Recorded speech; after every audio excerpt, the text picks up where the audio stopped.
الحمد لله الذي لم يتخذ صاحبة ولا ولدا ولم يكن له شريك في الملك ولم يكن له ولي من الذل وأكبره تكبيرا وأشهد أن لا إله إلا الله وحده لا شريك له وأشهد أن محمدا عبده ورسوله صلى الله تعالى عليه وعلى آله وعلى أصحابه وبارك وسلم تسليما كثيرا كثيرا.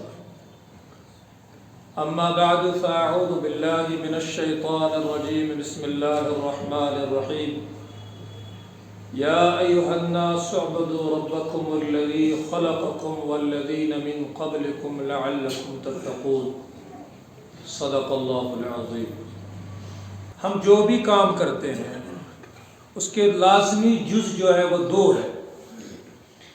ایک اس کا مقصد ہے جس چیز کے لیے ہم کر رہے ہیں، اور اس مقصد کو پانے کے لیے جو طریقہ کار ہے. یہ دو چیزیں ہیں، ایک مقصد اور اس مقصد کو پانے کے لیے جو طریقہ کار ہے وہ. جب یہ دو چیزیں مل جاتی ہے اور احسن طریقے سے اور بڑی خوبی کے ساتھ مکمل ہو جاتی ہے تو اس کام کا ہمیں فائدہ ہوتا ہے. اس کی بہت سارے مثالیں ہو سکتی ہے. میں ایک موٹی مثال دیتا ہوں. ہم جو کھانا کھاتے ہیں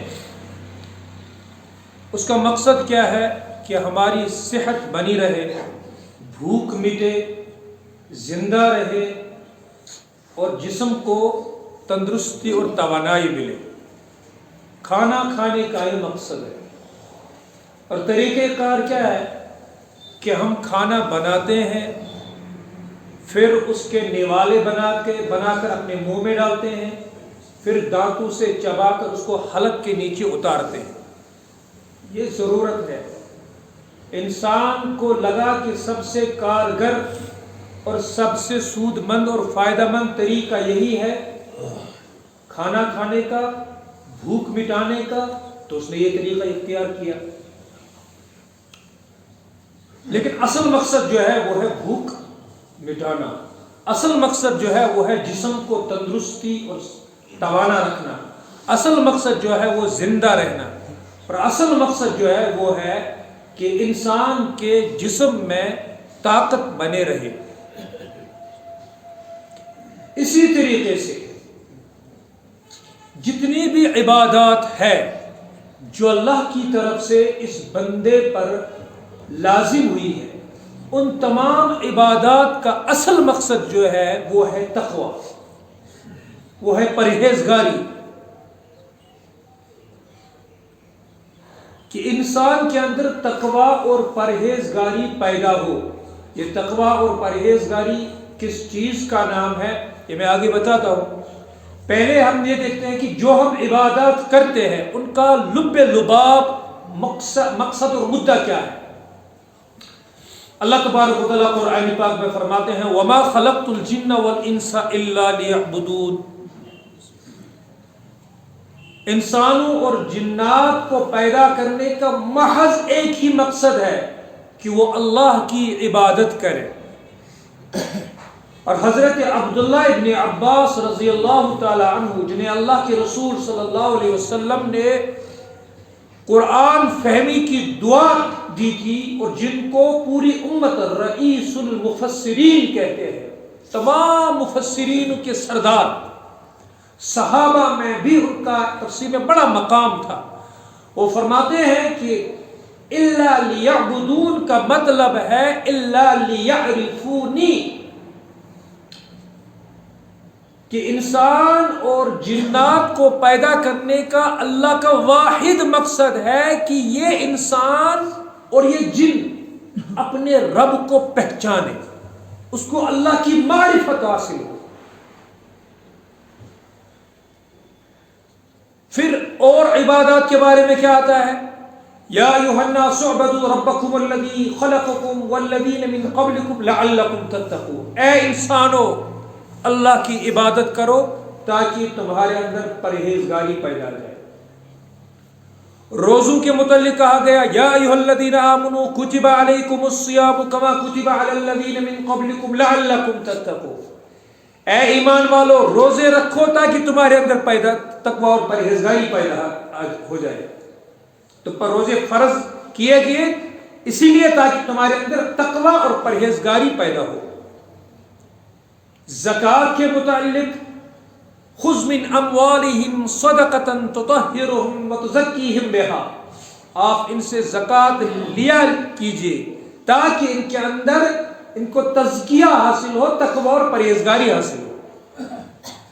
قربانی کے متعلق کیا ہے؟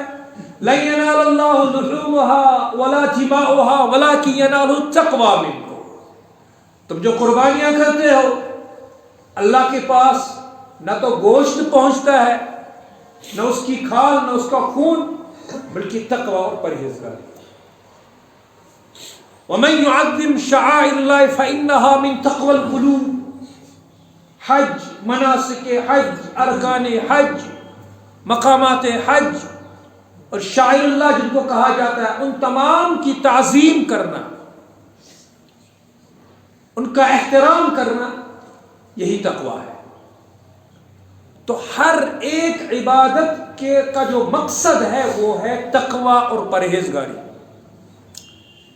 اب یہ تقوی اور پرہیزگاری کیا ہے؟ تقوی اور پرہیزگاری کا مطلب ہے انسان اپنے خواہشات پر کنٹرول کرنا سیکھے، اپنے خواہشات کو دبانا۔ جب بھی کوئی خواہش پوری کرنے کا ارادہ اس کے دل میں آ گیا تو وہ پہلے سوچے کہ اس خواہش کو پورا کرنے میں میرا رب مجھ سے راضی ہوگا یا ناراض۔ اگر راضی ہوتا ہے تو وہ اس کام کو کر بیٹھتا ہے، اور اگر اس خواہش سے اس کا رب اس سے ناراض ہوتا ہے تو وہ اس سے رک جاتا ہے۔ اسی کا نام تقوی اور پرہیزگاری۔ حضرت عمر رضی اللہ تعالی عنہ نے ایک مرتبہ کعب احبار رضی اللہ تعالیٰ عنہ، غالباً انہی سے کہا کہ مجھے مختصر اور آسان انداز میں بتا دیجئے کہ تقوی کس کو کہتے ہیں۔ تو انہوں نے فرمایا کیا آپ کبھی جھاڑیوں میں سے گزرے ہو؟ یہ پڑھنا کئی جا سچ کئیوں موئیس پکو، کبھی آپ جھاڑیوں سے گزرے ہو؟ کہاں گزرا ہو۔ کس طرح گزرتے ہیں کہ اپنے کپڑوں کو سمیٹ کے آدمی چلتا ہے کہ کہیں میرے کپڑے، میرا بدن کسی کانٹے میں، کسی جھاڑی میں پھنس نہ جائے، اس طرح سے گزرنا۔ کہا یہی تقوی ہے۔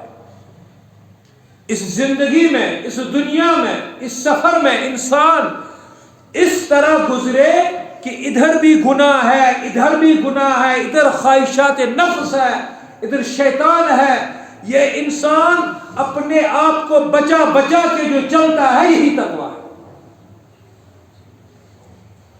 اور رمضان المبارک کا اہم ترین مقصد یہی ہے کہ یہ صفت انسان کے اندر پیدا ہو جائے۔ یہ رمضان المبارک کا مہینہ جو ہے یہ ٹریننگ کورس ہے۔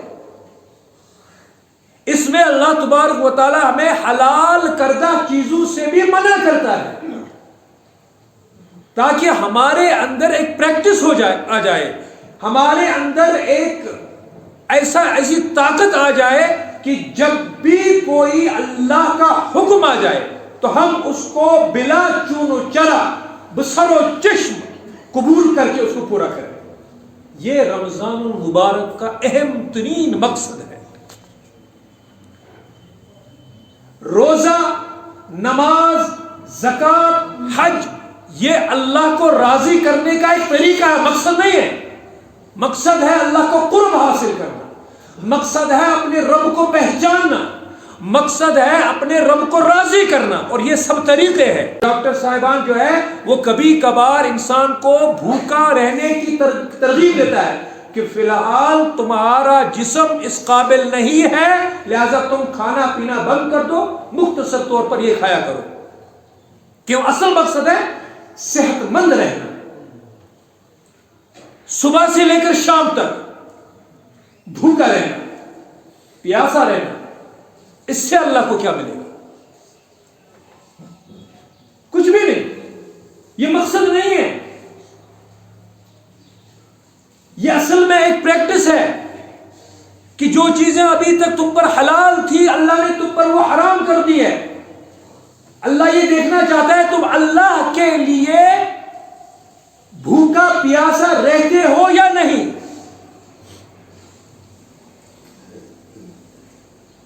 اندازہ لگائیے، جب اللہ تبارک و تعالی حلال کردہ چیزوں کو آج راضی نہیں ہے کہ تم حلال چیزوں کو بھی ہاتھ لگاؤ، کیا حرام چیزیں جو پہلے سے ہی حرام تھی ان کو کرتے رہنے سے صبح سے لے کر شام تک بھوکا اور پیاسا رہنے سے اللہ راضی ہوگا؟ وہ تقوی حاصل ہوگا؟ آپ صحت مند رہنے کے لیے مضر صحت استعمال کر رہے ہیں، صحت مند جو چیزیں تھی ان کو آپ نے روک دیا، لیکن مضر صحت برقرار ہے، اسے صحت بنے گی۔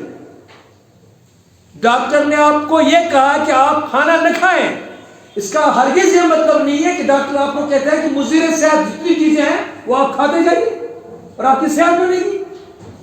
اللہ تعالیٰ کہتا ہے کہ صبح سے لے کر شام تک کھانا پینا چھوڑ دو، کیوں؟ کیونکہ یہ تمہارے لیے تقوی اور پرہیزگاری میں مدد اور معاون بنے گی۔ اس کا ہرگز یہ مطلب نہیں ہے کہ جو پہلے سے ہی حرام تھی، جو پہلے سے ہی ناجائز تھی، ان سے منع نہیں کیا گیا، وہ ان سے روکا نہیں گیا۔ اس لیے اللہ کے رسول صلی اللہ علیہ وسلم نے فرمایا کہ جو شخص جھوٹ سے نہیں بچتا، صبح سے لے کر شام تک اس کا بھوکا پیاسا رہنا، اللہ کو اس کی کوئی ضرورت نہیں، کوئی مقصد ہی حاصل نہیں ہوا۔ مقصد تو تھا کہ تمہارے اندر جھوٹ سے رکنے کی صلاحیت پیدا ہو، خواہشات پر قابو رکھنے کی صلاحیت پیدا ہو۔ محض کھانے پینے سے یہ چیز حاصل نہیں ہوتی ہے۔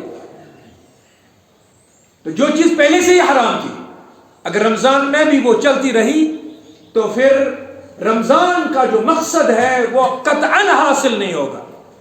اللہ کے رسول صلی اللہ علیہ وسلم کا فرمان ہے، بہت سارے روزے دار جن کو بھوک اور پیاس کے سوا کوئی چیز حاصل نہیں ہوتی ہے، کوئی چیز حاصل نہیں ہوتی ہے۔ کیوں؟ اس لیے کہ وہ صرف کھانا پینا چھوڑ دیتے ہیں، وہ اور کوئی چیز نہیں چھوڑنا چاہتے ہیں، نہ چھوڑتے ہیں۔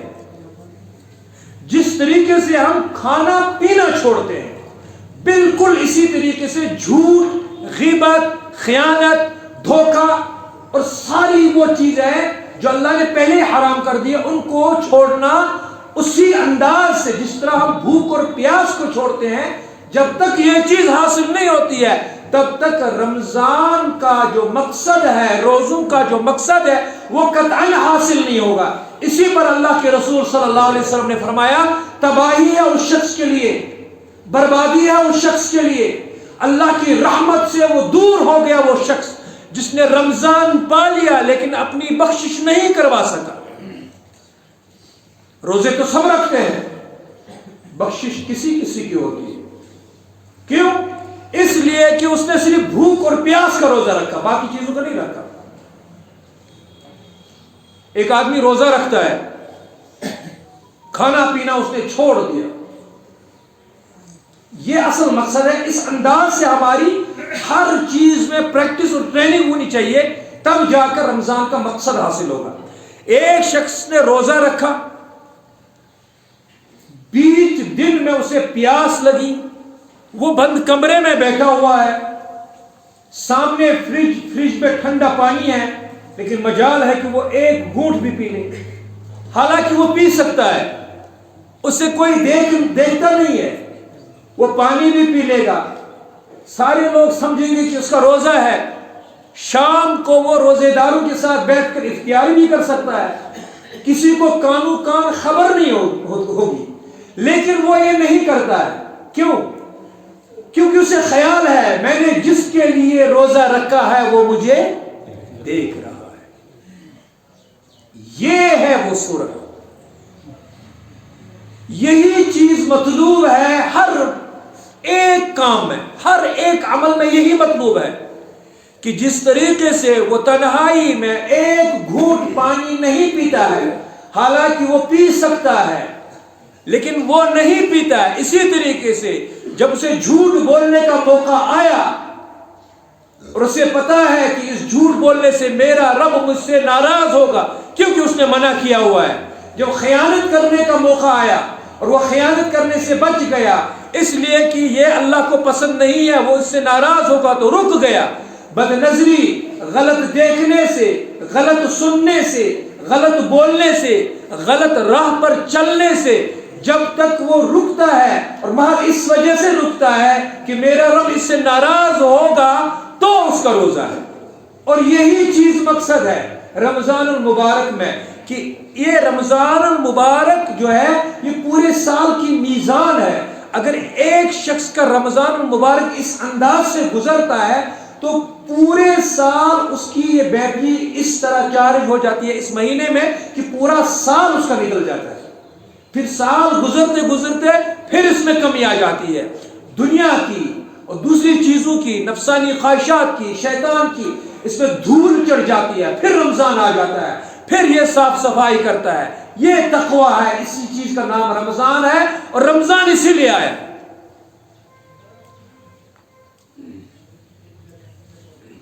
اب ہمارے رمضان کا حال کیا ہے؟ بس رسم۔ ہم نے اپنے کھانے کے اوقات تبدیل کیے، اس کے سوا اور کوئی چیز نہیں۔ ہم نے اور کوئی چیز نہیں چھوڑی۔ رمضان روزہ بھی ہے، گانے بھی ہے، روزہ بھی ہے، جھوٹ بھی ہے، روزہ بھی ہے، خیانت بھی ہے، روزہ بھی ہے، دھوکہ بھی ہے، روزہ بھی ہے، بدزبانی بھی ہے، بد اخلاقیاں بھی ہے، بدتمیزیاں بھی ہے، سب کچھ چلتا رہتا ہے۔ اسی وجہ سے ادھر رمضان ختم ہوا، ادھر ہمارے مساجد کی چھٹی۔ عید کا چاند نکلتے ہی مسلمان اور مساجد سے اس طرح غائب ہو جاتے ہیں جیسے مسلمانوں کی بستی سے مسلمان ہی ختم ہو گئے۔ کیوں؟ وجہ اس کی ہے کہ ہم نے روزہ رکھا ہی نہیں، جو مقصود تھا وہ حاصل ہی نہیں ہوا۔ ہم نے صرف کھانے کا ٹائم ٹیبل اور کھانے کے اوقات تبدیل کیے، اس کے سوا اور کچھ نہیں کیا۔ ہم نے اس کو سیریسلی لیا ہی نہیں، ہم نے اس کے لیے وہ محنت کی ہی نہیں، ہم نے رمضان کی قدر نہیں کی۔ اس لیے ہم ان تمام برکات سے اور اس کی سعادتوں سے محروم رہ جاتے ہیں۔ اللہ تعالیٰ کی نعمت کی جب ناقدری ہوتی ہے تو اللہ تبارک و تعالیٰ نے اس کے لیے سزا کی وعید سنائی ہے، سزا کی تنبیہ فرمائی ہے۔ لَإِن شَكَرْتُمْ لَأَزِيدَنَّكُمْ وَلَئِن كَفَرْتُمْ إِنَّ عَذَابِي لَشَدِيدٌ۔ اگر تم میری نعمت کی ناقدری کرو گے تو پھر میرا عذاب بھی بڑا سخت ہے۔ اور مفسرین اور علماء کرام نے لکھا ہے کہ اللہ کی سب سے کم پکڑ اور سب سے کم سزا جو ہے وہ یہ ہے کہ اللہ تعالیٰ اس نعمت کو چھین لیتا ہے۔ جب ہم نے نمازوں کی ناقدری کی، اللہ کی طرف سے پھر جو ہے مسجدوں پہ تالے پڑ گئے۔ جب ہم نے رمضان المبارک کی ناقدری کی، پھر اللہ تعالیٰ نے ہم سے تراویح کا وہ ماحول بھی چھین لیا، پھر افطاری کا وہ ماحول بھی چھین لیا، پھر روزوں کا وہ ماحول اور وہ فضا بھی چھین لی، وہ نیکیوں کا بہار والا موسم بھی چھین لیا۔ کیوں؟ ہم نے ناقدریاں کی ہے اس کی۔ زمانہ چاہے اس کی کوئی بھی وجہ تلاش کرے، لیکن میں بحثیت مسلمان یہی کہتا ہوں کہ میں نے رمضان المبارک کی ناقدری کی، اللہ نے مجھے وہ فضا چھین لی، اللہ نے مجھ سے وہ رحمتیں چھین لی، اس کی سعادتیں چھین لی۔ ایک بار اللہ نے پھر موقع دیا ہے۔